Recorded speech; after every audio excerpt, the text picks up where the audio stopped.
नमस्कार दोस्तों, स्वागत है आपका अपने इस YouTube channel Nilesh GS classes में।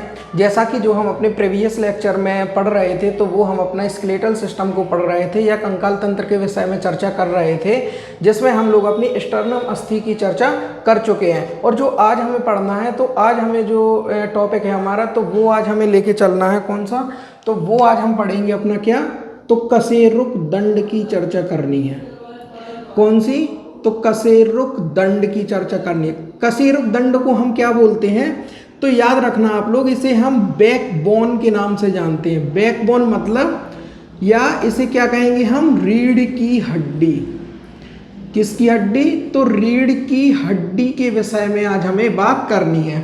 ओके, तो आज हमें इस विषय में चर्चा करनी है। तो सबसे पहले हमें यह जानना जरूरी है कि आखिर यह कशेरुक दंड कहलाता क्या है। तो आप याद रखना, जो हमारी रीढ़ की हड्डी होगी, तो यह अगर इसकी हम उपस्थिति की बात करें तो कहाँ उपस्थित होती है, तो आप सभी लोग अच्छी तरीके से जानते हैं, जो हमारा यह पीछे का हिस्सा होता है या हमारे शरीर के बैक वाला जो पार्ट होता है, तो वहाँ उपस्थित होती है हमारी क्या, रीढ़ की हड्डी।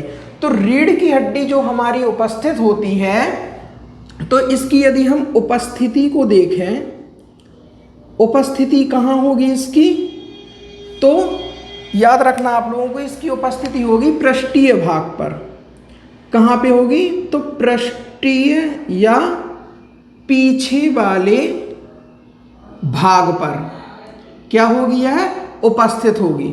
ओके, अब यह हम देखें कि जो यह कशेरुक दंड बनता है या इसकी उत्पत्ति होती है, तो यह बना किससे होता है, तो उसकी यदि हम चर्चा करें कि यह बना किससे होता है, तो आप लोगों को याद रखना है कि यह मिलकर बनता है कशेरुका से। ठीक है, तो कितनी कशेरुका से मिलके बनेगा, तो इसकी भी आपको याद रखना है। एग्जाम में क्वेश्चन बन जाता है कि कशेरुक दंड जो बनता है तो वह किससे मिलकर बनता है, तो इसमें आपको ऑप्शन लगाना है कशेरुका से मिलके। तो आपको इसमें भी याद रखना है कि जो कशेरुका से मिलके बनता है, तो इसमें भी दो पार्ट होंगे। कौन कौन से, सबसे पहले जो हमें देखना है, तो वह देखना है सबसे पहला कि वयस्क मनुष्य में कितनी कशेरुका से मिलके बनेगा, और दूसरा हमें देखना है कि बच्चों में, किसमें, तो बच्चों में भी हमें देखना है कि यह कितने कशेरुका से मिलकर बनता है। बात समझ में आ रही है। कशेरुक दंड या रीढ़ की हड्डी कहाँ होती है, तो हमारे पृष्ठीय भाग में होती है, शरीर के पृष्ठीय या पीछे वाले भाग में उपस्थित होती है। तो वयस्क मनुष्य में यदि हम इसकी बात करें, तो आपको याद रखना कि 26 कशेरुका से मिलकर बनती है। मतलब जब 26 कशेरुका आपस में मिलकर बनेगी, तो बनेगा कशेरुक दंड या रीढ़ की हड्डी। ओके, और यदि हम बच्चों की बात करें, तो इसमें आपकी संख्या याद रखना है 33। ठीक है, तो इस प्रकार से जो हमारी रीढ़ की हड्डी होती है, तो इसका यह इस प्रकार से बनी होती है। अच्छा, अब इसमें यदि हम यह चर्चा कर लें कि जो इसके जो यदि पार्ट होते हैं, तो इसमें कौन कौन से भाग होते हैं, जो यह मतलब कि अपने जो भाग देख रहे हैं, तो आपको इसमें भाग के बारे में भी जानना बहुत आवश्यक है। तो आप लोगों को याद रखना है कि जो यह कशेरुक दंड के जो पार्ट होते हैं, क्या है कि यह अलग अलग पार्ट में डिवाइड रहता है। जो हमने बताई थी, स्टर्नम बोन से अपनी जो पसलियां निकलती हैं, तो वो कहाँ जुड़ती हैं, अपने कशेरुक दंड में या रीढ़ की हड्डी में जुड़ती हैं। तो वह जो हड्डियां जुड़ती हैं, फर्स्ट से लेकर जो अपनी पूरी जो 12 अस्थियां जुड़ती हैं, जैसे 11-12 हमारी तैरती अस्थियां होती हैं, 1 से 7 तक जो होती हैं, तो उन्हीं के बारे में अभी हमको चर्चा करनी है कि कहाँ से कौन सा भाग होता है, जो यह 26 बनती हैं और 33 बनती हैं। तो सबसे पहले यदि हम बात करें, तो इसमें जो भाग होते हैं, तो यह मिलके बनता है कुल 5 भाग से। कितने से मिलकर बनता है, 5 भाग से मिलकर बनता है। इसे आप लोगों को अच्छी तरीके से क्या रखना है, याद रखना है। तो जो हमारा सबसे पहला भाग होता है, तो वह कहलाता है सर्विकल। कौन सा कहलाता है, तो इसे आप लोग नोट कीजिए कि सबसे जो पहला भाग होता है, वह कहलाता है सर्विकल। ओके, दूसरा यदि हम भाग की बात करें, तो वह कहलाता है थोरेसिक। कौन सा भाग कहलाता है, तो याद रखना आपको, थोरेसिक पार्ट होता है जो दूसरा। तीसरे यदि हम बात करें, तो तीसरे वाले भाग में यदि हम देखें, तो वह होता है अपना कौन सा, तो आपको याद रखना है लंबर। ये कशेरुक दंड के अपन भाग की बात कर रहे हैं कि किन भागों से मिलकर एक कशेरुक दंड या रीढ़ की हड्डी मिलकर क्या होती है, तैयार होती है। तो सबसे पहला होगा अपना सर्विकल, दूसरा होता है थोरेसिक, तीसरा होता है लंबर, और जो यदि हम चौथे भाग की यदि हम बात करें तो आपको याद रखना है कि जो चौथा भाग होता है वह कहलाता है सैक्रल। कौन सा कहलाता है, सैक्रल। इसे ही हम सैक्रम भी बोलते हैं। क्या बोलते हैं, सैक्रल या सैक्रम। यह अपनी लंबर होगी, यह होगी अपनी सैक्रल, सैक्रल या सैक्रम। ओके। और जो इसके पांचवें भाग की यदि हम बात करें तो वह हमारा कहलाएगा कोसेक्स। क्या कहलाएगा, तो आपको याद रखना है ये जो हमारा पांचवा वाला भाग होगा यह कहलाएगा कोसेक्स। तो यह आपको याद रखना है कि जो हमारा मतलब कि जो रीढ़ की हड्डी या कशेरुक दंड मिलकर बनता है तो वह इन 5 भागों से मिलकर बनता है। अब इसके बाद यदि हम अपनी जो संरचना की बात करें तो आप लोग अब इसकी संरचना के ऊपर ध्यान दीजिए। संरचना में यदि हम देखें तो इसकी संरचना कुछ हमें इस प्रकार से देखने को मिलती है। आप लोग ध्यान दीजिएगा थोड़ा अच्छी तरीके से। इसकी यदि हम चित्र या संरचना को लेके चलें तो वो कुछ हमें इस प्रकार से देखने को मिल जाती है। ओके। अब इसमें क्या होगी, मैंने आपको बताया था जो स्टर्नम अस्थि से अस्थियां जुड़ती हैं तो हमारे पिछले जो हिस्सा हमारा जो कशेरुक दंड या रीढ़ की हड्डी होती है तो वो इससे जुड़ेंगी।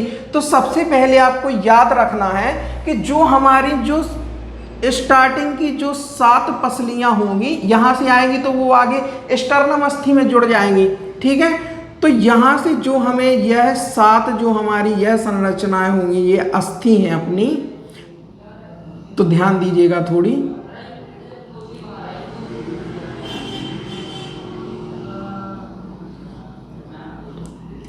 सात। ओके। तो ये जो हमारी 7 मतलब कि जो यह वाला भाग होगा जो हमने आपको अभी बताया है तो कौन सा वाला भाग होगा, तो यह हमारा भाग होगा सर्विकल। सर्विकल जो अभी हम लोगों ने यहाँ पे अपनी देखी थी, तो यह वाला भाग हमारा कहलाता है सर्विकल। सर्विकल। ओके। अब इसके नीचे से जो हमारी जो हमने आपको अभी बताया था जो थोरेसिक वाला हिस्सा होगा तो उसमें जो हमारी अस्थियों की संख्या होगी तो आपको याद रखना इस प्रकार से जो यह बन रही है तो यह प्रकार से यहाँ पे जो 12 जो पसलियाँ जुड़ेंगी या अस्थि जुड़ेंगी तो इन 12 जो हमारी यह होंगी तो इन 12 पसलियों का जो समूह होगा वह कहलाएगा हमारा थोरेसिक भाग। कौन सा भाग कहलाएगा, तो थोरेसिक वाला भाग कहलाएगा। इसके बाद यदि हम लंबर की बात करें तो आपको याद रखना है कि इसके बाद जो हमारी जो ये 5 पसलियां जो और आगे से जुड़ेंगी तो यह वाला जो आप भाग समझेंगे तो वो कहलाएगा हमारा लंबर। ओके। बात समझ में आ रही है, लंबर। और उसके बाद जो हमारा एक और एक मतलब जे केवल एक भाग जो होगा तो वह कहलाएगा हमारा कौन सा, तो वो हमने आपको अभी बताया था सैक्रल या सैक्रम। सैक्रल या सैक्रम वाला पार्ट कहलाएगा। और इसके बाद जो कोसेक्स वाला भाग है तो ये हो गया कोसेक्स वाला भाग। ठीक है। तो इस प्रकार से यह इसकी संरचना होती है। ठीक है। तो सर्विकल में हमने आपको क्या बताया था कि यह अपनी 7 जुड़ती हैं। ठीक है। थोरेसिक में जुड़ेंगी अपनी 12, लंबर में जुड़ेंगी अपनी 5 और सैक्रल और कोसेक्स अपनी होगी 1 और 1। ठीक है। अब इसको जोड़िए तो इसको जोड़ने से तो 26 होगा। तो यह जो हमारा निकल आया है तो आपको याद रखना है कि जो ये हमारे ये वाला पार्ट है यह वाला पार्ट है अपना वयस्क के लिए। ओके।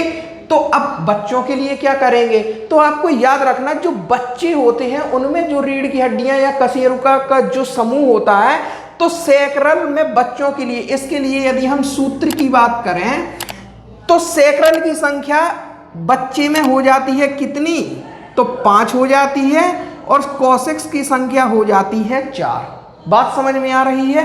तो इस प्रकार से यदि हम कशेरुक सूत्र की बात करें कशेरुक सूत्र, यह एग्जाम में आपको पूछने को मिलता है। कशेरुक सूत्र की बात करें, सबसे पहले हम वयस्क को लेके चलेंगे कि वयस्क वयस्क में जो हमारा कशेरुक सूत्र होता है तो आपको याद रखना है C7, okay, C7 T12 L5 S1 और C1।